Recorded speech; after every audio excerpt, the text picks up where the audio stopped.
So here's the decal so far. Got started on the cutting edge Meteor Productions decals, and they're not behaving. Apparently they're designed for the Intex, which is now a mini craft kit. So I started on the top, worked my way around the paint edges that I painted, then also from the back along the leading edges and the wingtips will move from the outward paint demarcations in. So what do we have? We have some short pieces here. The pattern here doesn't pick up the zigzag and it's too small and not anywhere near correct.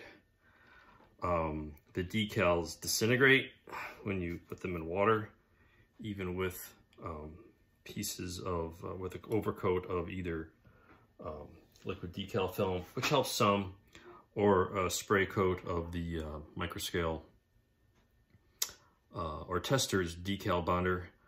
The pattern's not correct for the top. These just look like random tiles. There's no indication of the Star Tracker windows. These really aren't multiple shades of gray. They should be a uniform shade of dark gray. Same thing with the sides.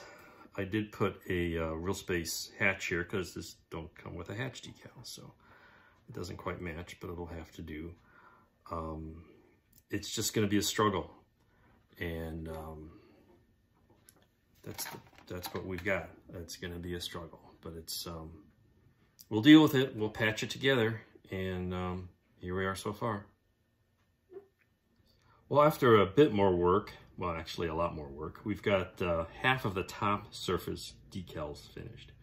So we've got this wrapped around. This had to be kind of patched together the nose area here. As you notice, there's separate markings for the actual thruster ports, which I'm probably just going to do as decals. Those go on after everything else. The same with the window frames, which I have from a real space set. Actually, I only have one, so I'll have to make a copy. This is the real space hatch.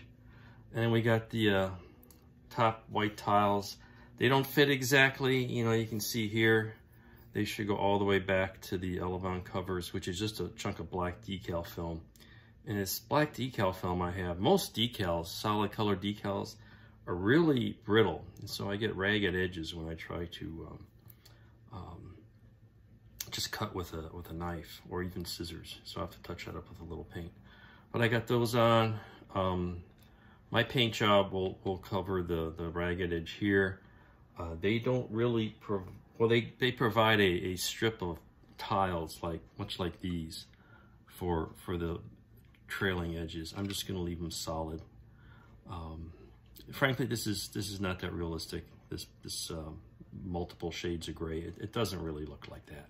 But as a illustrative approach to modeling, I'll take it. Same thing with the white tiles. They're not anywhere accurate. They're just sort of representing. You can kind of see they're kind of patchy. Not everyone is there. They're not really that different in tone, but it does give you the impression of tiles. And the pattern doesn't quite fit. Like I said, they don't go all the way here. There's a little strip there that winds up missing. These either fell apart or are short. Again, fell apart or short. So we'll see now eventually how the bottom's gonna fit up against these. It's gonna be interesting. So it's coming along little by little. So the next step, I'm gonna do the right side, and then we'll head towards the bottom and see how all that works. Again, with the bottom, the experience I've had with these things falling apart and curling up, you've got these really large pieces, and I actually cut out a photocopy to do some test fitting.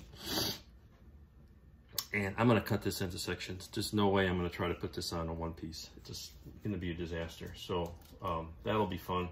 So stay tuned for when we get to that. So I got the right side done now.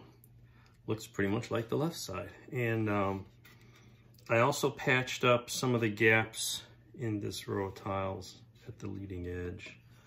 So that's not bad. There's some inconsistencies and all that. But, you know, I think the idea is going to be when it's done, it's going to look kind of neat. It's going to have some texture.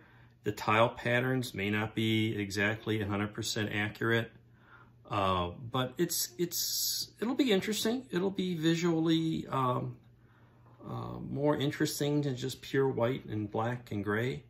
I still need to come back and patch up around the nose a little bit because of the decals as provided didn't exactly fit. I'm gonna go back in here and just use decals for the RCS thrusters. I gotta add, you know, around the windows. But here's what we got so far, and I think now I'm gonna work on the bottom. Oh, and work on the bottom, and then when I'm all done with the bottom, which I think I'm gonna break up because I don't think I wanna try to put this whole piece on as a single decal. That's just gonna be asking for trouble. And when I'm done with the bottom and done patching up the bottom, then whatever left, because they give you a lot of extra pieces of decal for patching. Then I'll patch up the stuff around the nose and anywhere else that I might need it. So let's give a shot at doing this down here. This should be really interesting. So you can see the first half of the bottom one pretty well. Kind of started at this end and cut it into sections. There's 3 pieces, and I work this way.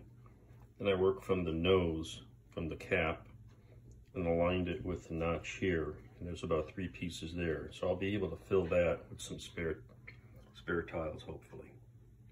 And now we'll work on the other side. So here it is. Finally got all the tile on. I got this side, and I've done all the little patching up. I had to patch up the leading edge. It gave you some parts, but it didn't quite fit. Patched up around the nose. I got to touch that up a little bit. I got to touch up the paint around the back here, but you got a piece for here. I got those edges done. I even, where I had paint, I used some of the spare tiles to fill in the tip of Challenger. Bottom looks pretty good, I think. I think it looks pretty good. I'm gonna put some gray tiles on that black one. That's from Real Space. So, you know, maybe I'll patch up the back a little bit. It's pretty sparse. And I got to put one of these, you know, white rings on there, and it's a different shape than the one from the other kit. So, still a bit to do, and I haven't even painted the body flap, but that'll go on later. I can do that while I'm working on the payloads. So there you have it. And then, you know, I'll, with this setup, put some clear coat on, then hit the Challenger markings, the standard decals. You know, flags, US, NASA logo, Challenger, all that. So that's what it looks like with the decals from Meteor Productions and Cutting Edge. And it's okay. You know, it's not perfect, but it's okay. So anyway, I think that's going to be it for this episode. We'll come back and do another one with some of the other decals and whatever else I come up with. So stay tuned. Thanks for watching.